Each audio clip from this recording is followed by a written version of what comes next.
Hello dears, welcome back to my channel.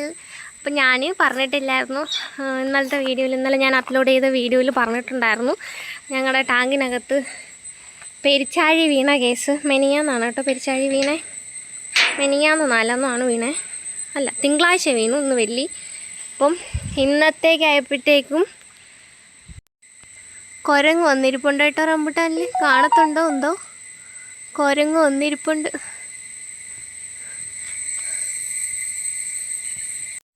അപ്പോൾ ഞാൻ പറഞ്ഞിട്ടുണ്ടായിരുന്നു, ഇന്നലെ ഇട്ട വീഡിയോയിൽ പറഞ്ഞിട്ടുണ്ടായിരുന്നു തിങ്കളാഴ്ച ഇതേപോലെ തിങ്കളാഴ്ച മറ്റ് ഞങ്ങൾ ചൊവ്വാഴ്ചയാണത് അറിയണേന്ന്.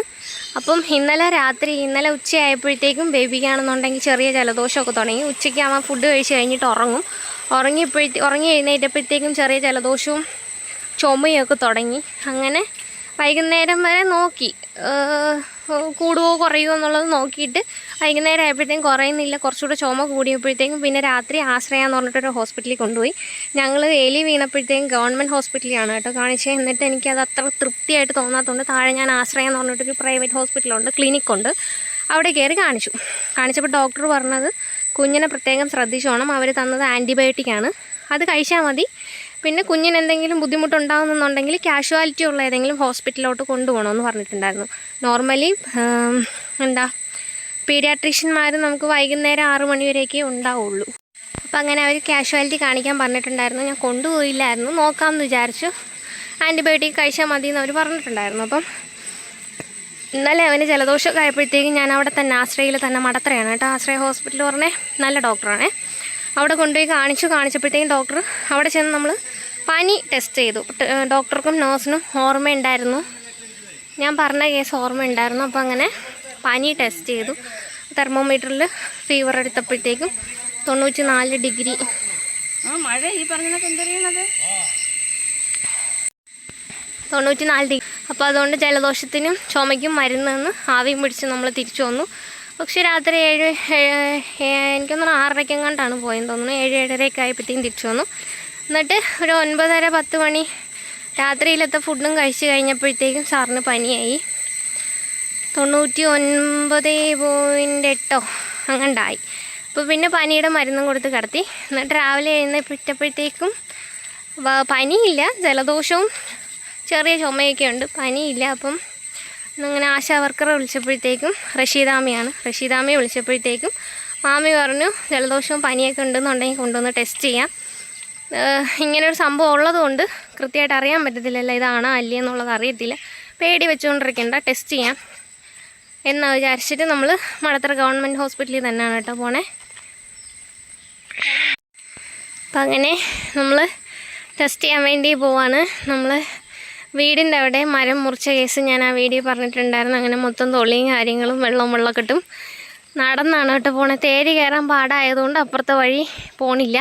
ഇതിനിടയിൽ ഞാൻ വടക്കതിൽ കടയുടെ ഫ്രണ്ടിൽ നടും തല്ലി ഒന്ന് വീണു, എൻ്റെ നടുവ് അനക്കാൻ വയ്യ. അതുകൊണ്ട് തേര് കയറാൻ വയ്യാത്തത് കൊണ്ട് നേരെയുള്ള വഴിയെ പോവാണ്. ഇതാണ് കേട്ടോ ഞങ്ങളുടെ റോഡ്. 3/4 ഭാഗം കോൺക്രീറ്റ് ചെയ്ത് ബാക്കി വെള്ളക്കെട്ടും തുള്ളിയും ഒക്കെ ആയിട്ടാണ് പോണേ. വേറൊരു സ്ഥലമുണ്ട് ഈ പോണ വഴിക്ക്, വെള്ളം കെട്ടി നിൽക്കുന്നൊരു സ്ഥലം. അവിടെ അമ്മച്ചി പറഞ്ഞിട്ട് മനിയാന്നങ്ങാണ്ട് വന്നപ്പോഴത്തേക്കും പരൽ എന്നും പറഞ്ഞൊരു മീനുണ്ട്, ആ മീനിനെ കണ്ടെന്ന് ആ വെള്ളത്തിൽ. നമ്മളെ റോഡും തോടും ഒക്കെ ഏറെക്കുറെ ഒരേപോലെയാണ്, ഊറ്റുള്ള സ്ഥലമാണ്. അപ്പോൾ അതുകൊണ്ടാണ് ഇങ്ങനെ കിടക്കണേ. ആദ്യം ഞാൻ വിചാരിച്ചത് ഇത് ബേബിയുടെ ടവലാണ്, തോർത്തിടും പോലെ ഇടണമെന്നേ ഉള്ളൂ. ആദ്യം ഞാൻ വിചാരിച്ചത് നെടുമങ്ങാട് ഞാൻ സ്ഥിരം കാണിച്ചുകൊണ്ടിരിക്കുന്ന ഒരു പീഡിയാട്രീഷ്യനുണ്ട്, ഫെർഡിനൻഡ് എന്നും പറഞ്ഞിട്ട്. നമ്മൾ ഡോക്ടേഴ്സ് ഇരിക്കുന്ന ആ ഒരു സൈഡിൽ ആ താഴോട്ടുള്ള വഴിയുണ്ടല്ലോ, അമ്പലത്തിൻ്റെ ആർച്ച് വെച്ചേക്കണേ, അമ്പലത്തിൻ്റെ കാണിക്കുകയും വെച്ചേക്കണേൻ്റെ അതിലെ. അപ്പോൾ അവിടെ ഒരു ഫെർഡിനൻഡ് എന്ന് പറഞ്ഞൊരു പീഡിയാട്രീഷ്യൻ ഇരിപ്പുണ്ട്. അത്യാവശ്യം നല്ല നെടുമങ്ങാട് ഏരിയയിൽ ബെസ്റ്റസ്റ്റ് പീഡിയാട്രീഷ്യനാണ്. ഞാൻ ബേബി ജനിച്ചിടം മുതൽ ഇന്നല്ല കഴിഞ്ഞ പ്രാവശ്യം വരെയും കാണിച്ചുകൊണ്ടിരിക്കണത് ആ പീഡിയാട്രീഷ്യനാണ് കേട്ടോ. പുള്ളി നല്ല എക്സ്പീരിയൻസ് ഉള്ള അത്യാവശ്യം ഏജ്ഡ് ആയിട്ടുള്ള ഡോക്ടറാണ്.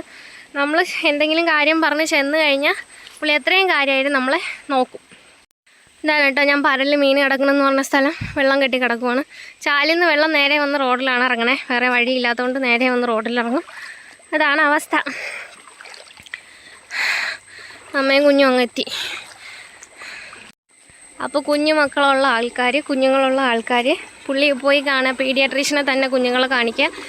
മടത്തറ ഒരു പീഡിയാട്രീഷ്യൻ വരണോണ്ടെന്ന് പറഞ്ഞുകൊണ്ടാണ് കേട്ടോ അന്ന് അങ്ങോട്ട് പോണേ. പോരാണ്ട് ഗവൺമെൻറ് ഹോസ്പിറ്റലല്ലേ എലിപ്പനിയൊക്കെ കൂടുതലും ടെസ്റ്റ് ചെയ്യുക. അപ്പം അതുകൊണ്ടാണ് അങ്ങോട്ട് പോണേ. പീഡിയാട്രീഷ്യനെ കാണിക്കാൻ പോകുമ്പോഴത്തേക്കും നിങ്ങളെപ്പോഴും നെടുമങ്ങാടൊക്കെ പോകണമെന്നുണ്ടെങ്കിൽ ഫെർഡിനൻഡ് ഡോക്ടറിനെ തന്നെ കാണിക്കണം. വ്യാഴാഴ്ച ഞായറാഴ്ച മാത്രമേ ഇല്ലാതുള്ളൂ. ബാക്കി എല്ലാ ദിവസവും 2:15 മുതൽ വൈകിട്ട് 6 മണി വരെ പുള്ളി ഉണ്ടാവും. ഞങ്ങളുടെ റോഡിൻ്റെ ഇപ്പുറത്തെ ഈ വല സൈഡിൽ കാണുന്ന സൈഡിൽ നിന്നൊരു കമുക് ഒടിഞ്ഞു വീണ് ഇപ്പുറത്തെ റബ്ബറിൻ്റെ മണ്ടയ്ക്ക് ഇരിപ്പുണ്ട്. കമുകിന് മണ്ടയില്ല.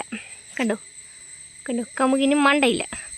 പക്ഷേ ആ കമുകിനെ അവരൊരു കയറ് വെച്ച് കെട്ടി ദേൻ്റെ ആ ചെത്ത റബ്ബറിൽ കാണാൻ പറ്റുന്നുണ്ട്.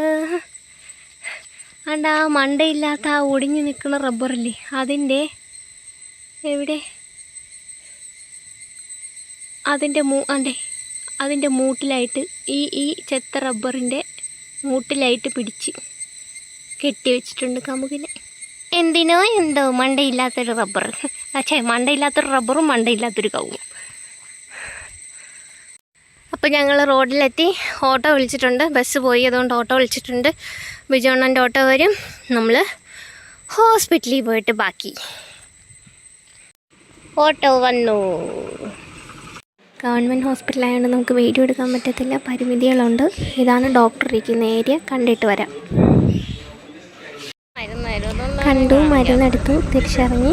ഓട്ടോയിൽ വന്നതുകൊണ്ട് ആ സൈഡിലാണ് കേട്ടോ മരുന്നെടുക്കണേ. കാർ കിടക്കുന്നതിൻ്റെ നേരെ അവിടെയാണ് മരുന്നെടുക്കാൻ വേണ്ടിയിട്ട് മരുന്നെടുക്കണേ. എന്നിട്ട് നമ്മളിങ്ങനെ വണ്ടി പാർക്ക് ചെയ്യുന്നത് ഇവിടെയാണ്. എന്നിട്ട് നമ്മളിങ്ങനെ കറങ്ങി അങ്ങനെ പോയി ഇറങ്ങും. ആ ഫ്രണ്ടിൽ ഹോസ്പിറ്റലിൻ്റെ ഫ്രണ്ട് കാണില്ലേ, അവിടെയാണ് കേട്ടോ OP എടുക്കുന്നത്. ആൾക്കാർ ക്യൂ നിൽക്കുന്നിടത്താണ് OP എടുക്കുന്നത്.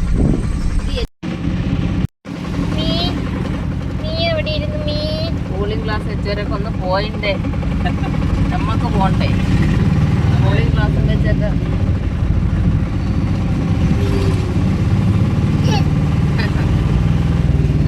കൈക്കൊക്കെ ഇവിടെ അകത്ത് വയ്ക്കണം. മറ്റിക്ക് എടുത്തുകൊണ്ട് നടക്കാൻ പറ്റണില്ല, ഇടുപ്പിൽ വെച്ച് എടുത്തുകൊണ്ട് നടക്കാൻ പറ്റണില്ല. അതുകൊണ്ട് പെടലിക്ക് വെച്ച് കൊടുത്ത്. അപ്പം നമ്മൾ ഹോസ്പിറ്റലിൽ പോയിട്ട് തിരിച്ച് പോവാണ്. അവിടെ ചെന്നപ്പോഴത്തേക്കും പീഡിയാട്രീഷ്യനാണ് കേട്ടോ ഉണ്ടായിരുന്നത്. പുള്ളി പീഡിയാട്രീഷ്യനാണ് എന്നാണ് പറഞ്ഞത്. അപ്പം ബോർഡും കാര്യങ്ങളൊന്നും ഉണ്ടാവില്ല, പേരൊന്നും ഉണ്ടാവില്ല. അതുകൊണ്ട് നമുക്ക് അറിയാൻ പറ്റില്ല. അപ്പം രാവിലെ ചെന്നാലേ പുള്ളി കാണത്തുള്ളൂ. ഉച്ച കഴിഞ്ഞാൽ പിന്നെ വേറൊരു ഡോക്ടറാണ് ഇരിക്കണേ, നമുക്ക് കാണാൻ പറ്റത്തില്ല. അപ്പോൾ അവിടെ ചെന്നപ്പോഴത്തേക്കും ഇങ്ങനെ നമ്മൾ പറഞ്ഞു, ഇങ്ങനെ തിങ്കളാഴ്ച വീണതാണെന്ന് തോന്നുന്നു, ചൊവ്വാഴ്ചയാണ് കണ്ടത്, വന്നു ആൻറ്റിബയോട്ടിക് എടുത്തു എന്നൊക്കെ പറഞ്ഞിട്ട് കാര്യം പറഞ്ഞു. അപ്പം ഡോക്ടർ പ്രിസ്ക്രിപ്ഷൻ നോക്കിയിട്ട് മരുന്നും കാര്യങ്ങളൊക്കെ നോക്കിയിട്ട് പറഞ്ഞതെന്ന് പറഞ്ഞു കഴിഞ്ഞാൽ ജലദോഷം, അതായത് എലിപ്പനിക്ക് ജലദോഷമായിട്ടായിരിക്കത്തില്ല ആദ്യമേ വരണത്. വയറിളക്കവും അതുപോലെ ഛർദിൽ അങ്ങനെയൊക്കെ ആയിരിക്കും പറഞ്ഞത്. എലിപ്പനിക്ക് ഫസ്റ്റ് ആദ്യമേ ജലദോഷമൊന്നും ആയിരിക്കത്തില്ല, ശരീരം വേദന അതുപോലുള്ള സംഭവങ്ങളൊക്കെ ആയിരിക്കും പറഞ്ഞത്. അതുകൊണ്ട് ഇതിപ്പം നമുക്ക് എലിപ്പനിയായിട്ട് കൂട്ടാൻ പറ്റത്തില്ല. ക്ലൈമറ്റ് മാറുന്നതിനനുസരിച്ച് അവന് പനി വന്നതായിരിക്കാം.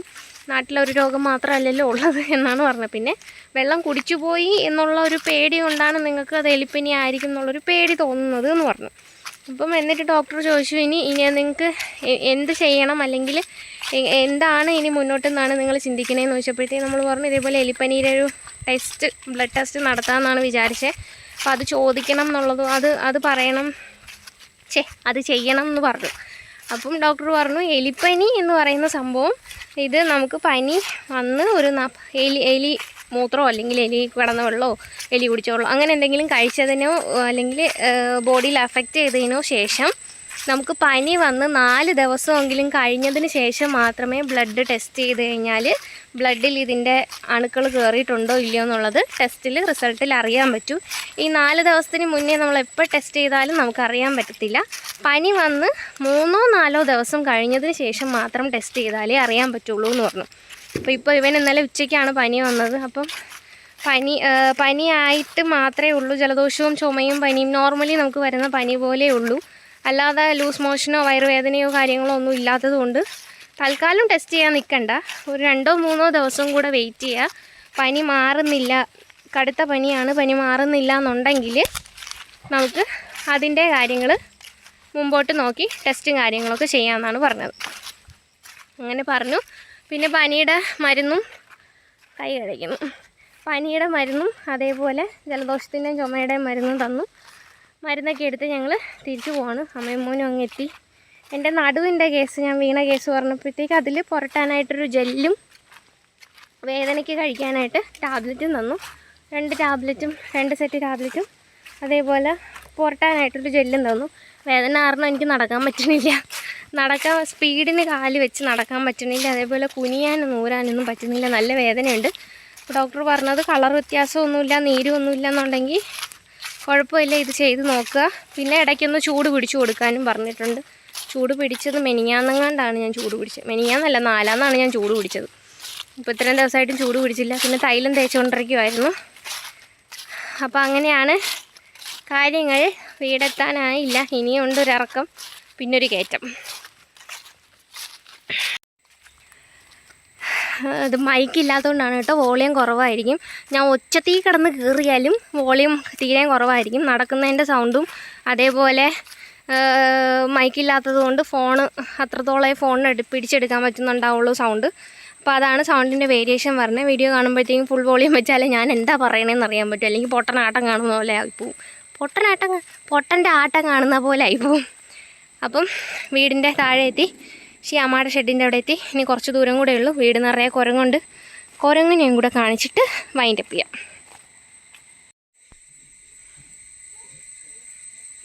ഇരിക്കുന്നു, ചാടിപ്പോയി. ഇരിക്കുന്നു, പോണു പോയി.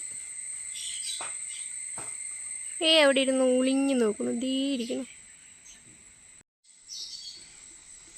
ഈ ഒറ്റപ്പെട്ട് മരമൊക്കെ അനങ്ങണത് കുരങ്ങിരിക്കണതാണ് കേട്ടോ. അവിടെ അനങ്ങണത് കുരങ്ങിരുന്നിട്ടാണ്.